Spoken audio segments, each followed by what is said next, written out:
We're here today at Herman Miller in London for the 14th Play 14 event. It's the third year in a row that we have been able to do the event in London, which is fantastic. Turnout has been awesome. From agile, from design, from strategic leadership, business, all here together to learn and share practice using games. Last year, I know I had a great time. It's an amazing bunch of people that are all really passionate about agile and about improving.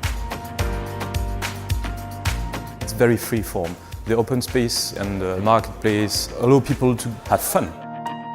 I found the marketplace technique to schedule the weekend very interesting and very quick to understand what was on offer and when it could be scheduled and which ones should be moved around. The goals that I would like to get out of this weekend is to learn some new games that I can take back and play with my teams to try and break the ice, to try people get innovating.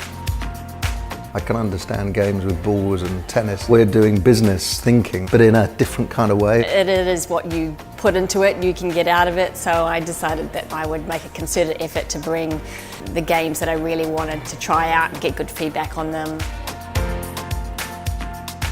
My favourite session was the Kata improvements game. The game is like a puzzle that you've got to solve in 15 seconds with your team, rather than focusing on the solution and talking all the time.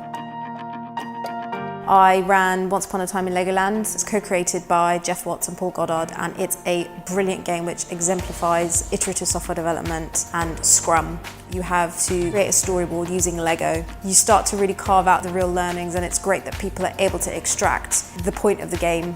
The game Go is an interesting one because it takes into consideration the pressure that people feel when they're trying to do an action in front of other people. We started off as two separate groups, came up with two very distinct games, and then had to mix them up to form one game. You sat in a chair in the opposing team's corner. The idea was that your team had to try and put a ball in the cup while the other team was swiveling your chair around.